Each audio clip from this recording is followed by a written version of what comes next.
this building in 3 months. Yeah. Is that exciting to you? We pulled in this morning and Shanda goes, "Can anyone take this from us now?" I'm like, "No, never. This is heaven's home in New Philadelphia." It's incredible. And what's amazing is God saw the whole thing coming. We need this building now more than ever. Last night, I want to tell you guys what happened here yesterday. Yesterday, some folks gathered to be trained for our next recovery project. And I want to tell you a little bit about it if Jen doesn't mind. I'm not going to tell you about it from Jen's aspect. Jen is the director of our recovery ministries, but I want to tell you the kind of favor that God has and the heart that he has for Tuscarawas County.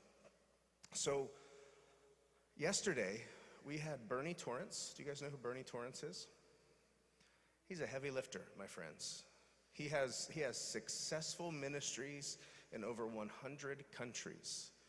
He helps presidents of countries get their countries on track. They trained 40 of Pablo Escobar's henchmen in character, influence, courage, and vision.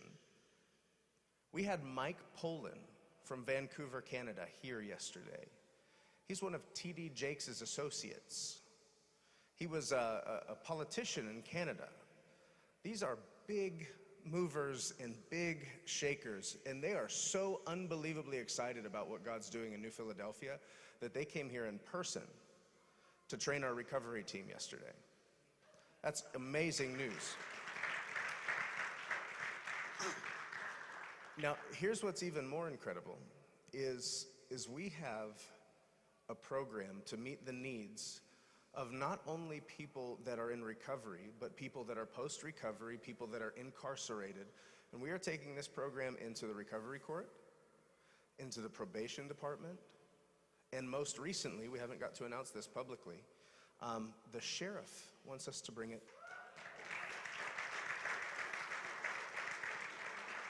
I think that's scooting up to like 800 people that we're going to be able to impact. And I just don't even know how to handle what's happening. It's like 2022 it took 2 years to get through 2022, right? And then we turned the corner and we lost our brakes. And we just started flying. And God just started providing. And things just started moving uphill. So listen, we're in an ever-increasing kingdom. This is the seed. It's the seed of our new beginnings in this building. And it's only going to increase. We're happy to report also that, I don't know if I told you guys this, and I don't think I'm stealing their blessing, but we have one of the coolest AA groups that meet here Monday and Friday at 8 p.m. And when they heard that the future of our building was essentially, I don't want to say on the line, but we needed a miracle to stay in it, they contributed. That's incredible. And how many people were here Friday night when Nathan shared his lead? There was not a seat available. I don't know how many people. Bernie said about 200. Is that close? Okay, so the whole room was full. Okay, so that's the kind of influence, and that's the kind of use that this building's being put to. And I don't know. I don't have words to express my excitement for our future because this will never end now. It's happening, and we're right in the middle of it, and we get to steward this thing into oblivion, into the biggest and most fruitful thing that it can possibly become. And this is, we're 2 weeks into 2023, and we have nothing but time, passion, and potential. Amen? Amen. All right. Today is Testimony Sunday, which is my favorite Sunday. We get to not just listen to the word being taught, but seeing what the word does. And that evidence is something that no one can deny. Before I bring James Randles up here, I want to give you some insight. And we do this about every time we share a testimony, a little bit more, a little bit less sometimes. But I want you to understand how a believer should steward a testimony. Is that okay? Give me 3 to 5 minutes. A testimony is the written record of something that God has already done. Right? And if God was, is, and always will be, what he has done essentially obligates him to continue. Does that make sense? The way Sean Bowles told this story was wonderful. I don't think I've ever related to a way to express this better than the way he did. He said when he was a child that if his sister and dad went shopping, when they would come home in his innocence, and this might sound a little bit direct or straightforward to you, but in his innocence, he would say, "Dad, you and so went shopping. Let me see your receipts." Like, how is that any of your business? And he said, "No, it wasn't out of animosity. It's because I knew I had a father that wouldn't do something for one of my siblings that he wouldn't do for me too." How many of you know what that's like, right? We have such a loving father that if he did it for James, he'll do it for us. If he did it for James, he'll do it for our loved ones. It might sound straightforward, it might sound direct, but when you know the nature of the Father, he doesn't play favorites, right? If he'll do it for one of his children, he'll do it for all of his children. And then testimonies now become prophecies. Because he has done it means he'll continue. If he did it for our brother James, or as his friends call him, Jamie, it's up to you, he's gonna do it for us. King David understood this. He said, if God did it before, he'll do it again. When he was facing the giant Philistine, he said, this Philistine is going to be like the lion and the bear, right? He delivered me from the bear. He delivered me from the lion. This giant's going to be just like one of them. He did it for Jamie. He's going to do it for me. No sweat. Let's roll, right? Now check this out. Do you know what a counselor is? My wife's a counselor, therapist, bunch of cool titles. Creation therapy. She's a counselor of creation therapy. Okay, I don't know all the titles, but there's a bunch of little plaques on her wall that will tell you what she is. I can't. A counselor is somebody that tells you the truth, right? People come into counseling believing lies. A counselor tells you the truth. King David said, your testimonies are my counselors. Yep. Counselors tell you the truth. Testimonies are someone else's truth that have now become your future. Is that good news? It's amazing news. Let's welcome James Randles up to the pulpit.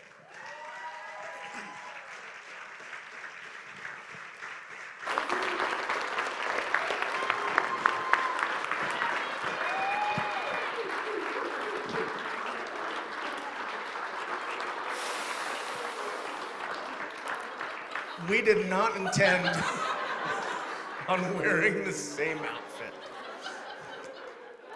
But well done. Thank you. Appreciate it.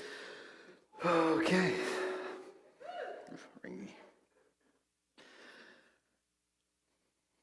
Okay, well, like I said, my name's James. My friends here call me Mimi. So my story starts back when I was 8 years old. I had a cousin who was a few years older than I was, introduced me to tobacco and drugs early. So it was something that I looked at. He was a brother to me, so if he did it, I was going to do it, and I did.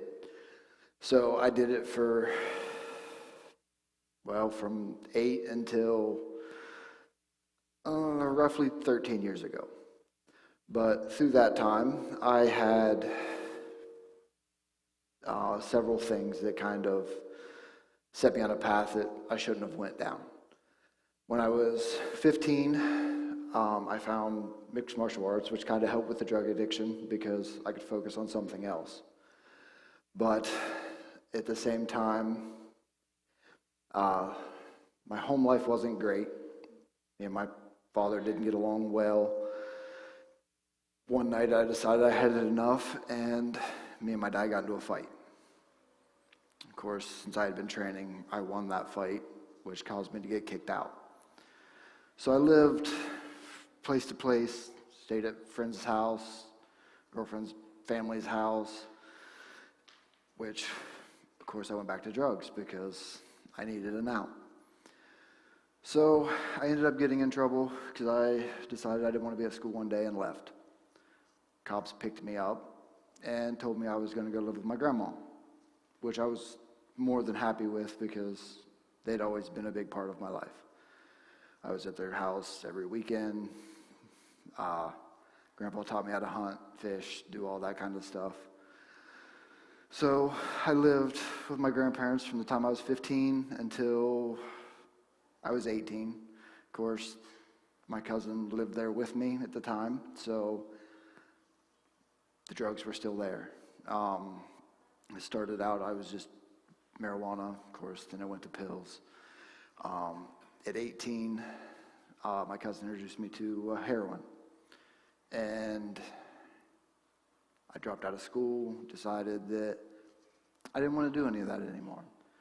So I literally did that for about 8 months, and then one night shortly after Christmas, we were partying, and when we all went home, one of the gentlemen that was with us went home to his newborn baby and OD'd.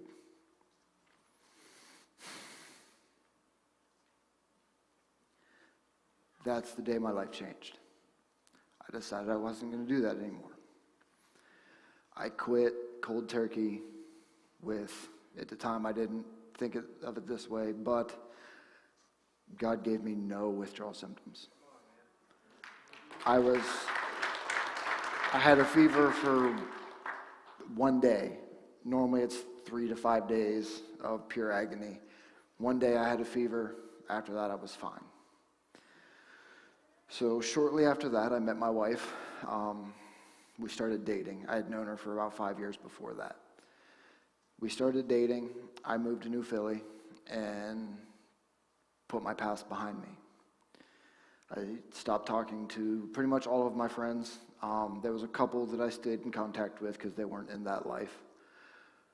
But I completely changed my entire environment and the people that were in it. So, less than a year after me and Rand started dating, I asked her to marry me, and we got married. So that was 2011. Still hadn't found faith yet. I was raised in a family that there was none because they had all got burnt out on the religious aspect of they had to follow the rules, and they didn't believe in it. So I was never in church. Rand kept trying to get me to go to church, and so did her mom, and I was like, no, I don't want to. So 4 years ago, a family that went here was talking to Rand and my daughter about coming to Legacy. And I didn't want to, but I said I would come. And that was the best decision I made in my life. It was, like I said, I had zero anything religious. So when I come in, what Pastor Tommy said is what I believed, and I started putting that forward. Now I've just graduated my second year of the academy.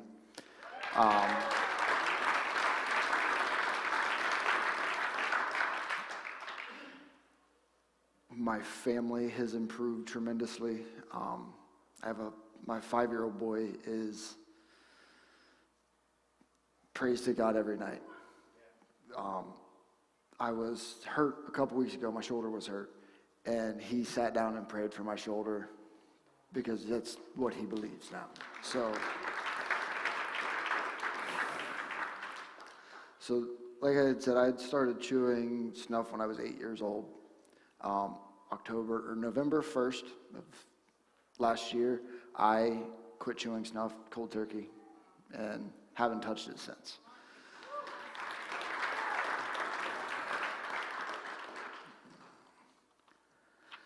So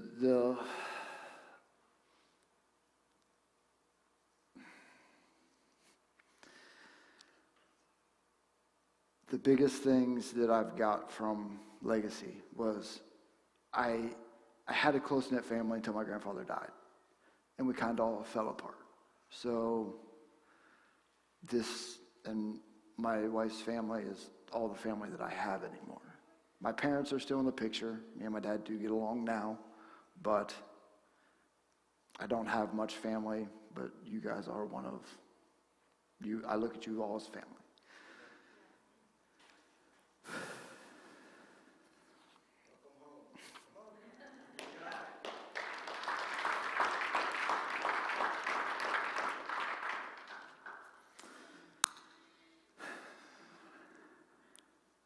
To be honest, I think that's all I got, Tommy.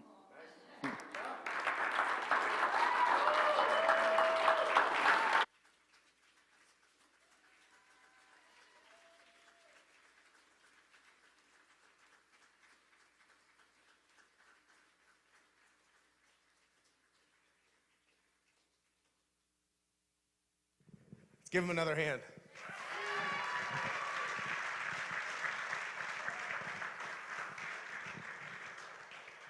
Now, that dude is a mixed martial artist, a proficient firearms technician, security guy, and public speaking scared the life out of him, right? So good. Fantastic job. Listen, this is what we do when we hear a testimony is we appropriate that prophetic word to our lives. And one of the most beautiful things that he showed, I think, through the whole thing is sometimes when you're in the gutter, you think getting out of the gutter is the goal. Does that make sense? And how many of you know it's not that fun to just be out of the gutter, right? If you were currently oppressed and now you're surviving isn't fun. Thriving is where it's at.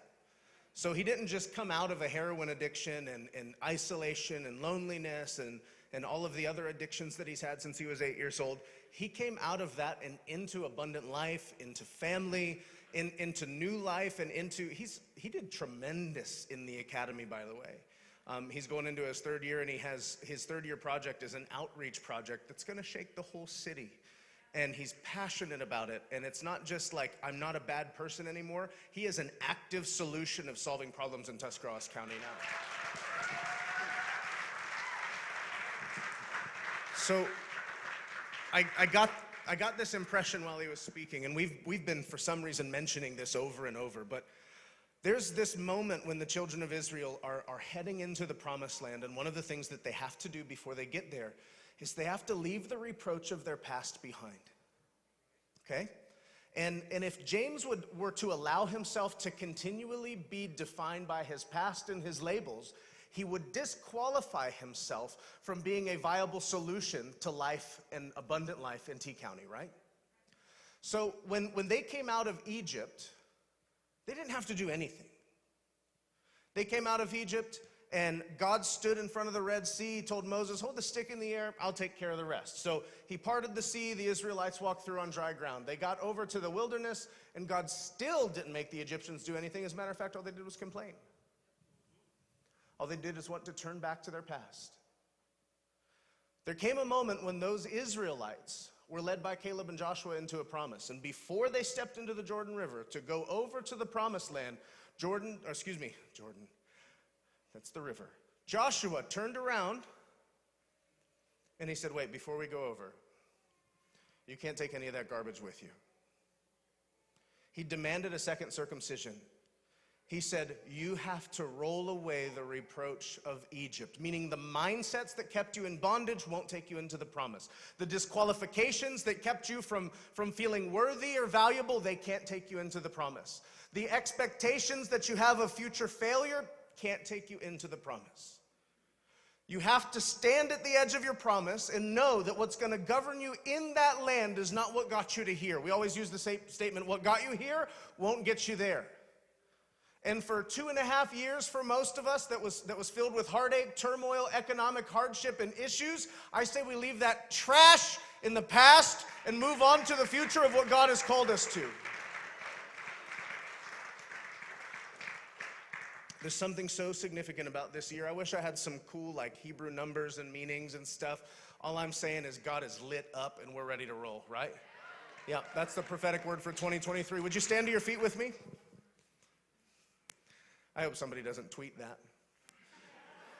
prophetic word from Pastor Tommy Miller. God's lit and we're ready to roll.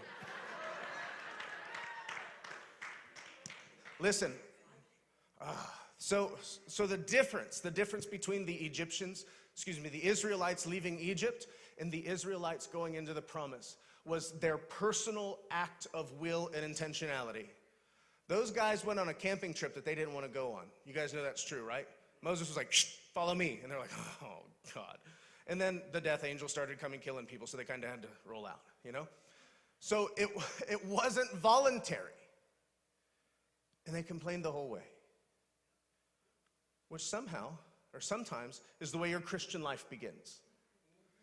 But your Christian life will bring you out of bondage while you're still being a baby. But it won't take you into promise that way. Okay? So you have to, at this moment, see yourself standing before every promise that God has made for you, apprehending every victory that he has for you, seeing yourself in the 2020s, 2030s, 2040s, 2050s, in a season of ever-increasing kingdom. And realizing that all of the disappointments, all of the losses, all of those things, they would be redeemed, right? The pain of those things has to roll away before you can step into the promises that you're supposed to apprehend. You will actually disqualify yourself from what your inheritance is based on what you've been through and what people said about you. That ends today.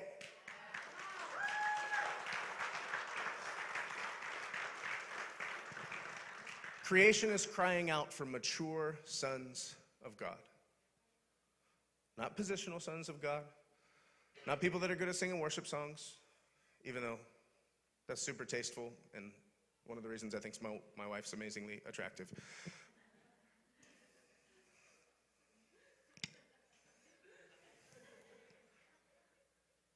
But people that manifest the life and nature of Christ in every decision they make, in every effort they endeavor, in the life that they live.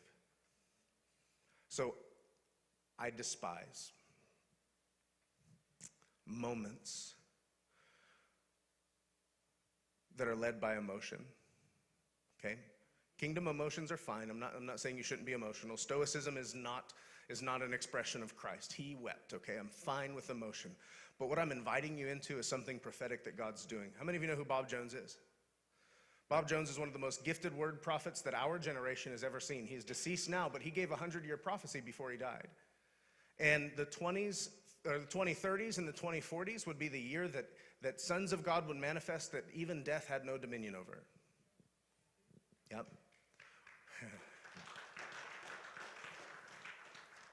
If you can see the crescendo from now to then, you see what needs to happen and you see that you're a viable part of it. Of bringing in, ushering in the new and not being defined by the traps and pains of the past. So I'm not asking you to participate or step into what we're stepping into right now out of emotion. I'm asking you to remember this day. As a matter of fact, they built a monument where they were circumcised. I don't know if I told that part of the story. Okay, so the way that they rolled away the reproach of Egypt is they had to participate in a second circumcision. And it says, today the Lord has rolled away the reproach of Egypt. And then they made a monument there. So as they continued into the promise, they could look back and remember, no, there was a day that I laid Egypt behind me. There was a day that all of the names and accusations of my past fell off. There was a day in my life that I looked forward and not backwards. There was a day that I decided to be pulled by the prophecies of the future instead of held back by the pain of the past. I have laid all those things aside and ran the race with endurance. Today, if that's you, I'm inviting you to the altar. And at the altar, I'm going to pray a corporate apostolic commission over all of you, that you become the righteousness of God in Christ Jesus, and that everything you do is governed and motivated by heaven, and that you never disqualify yourself from receiving another promise again. The truth is, it's not you, and it's not yet. It's you, and it's now, because that's what God's doing in the earth. If you're willing to lay aside the reproach of your past and step into what God has for you this year, come to the altar. Chris, you can play something for privacy if you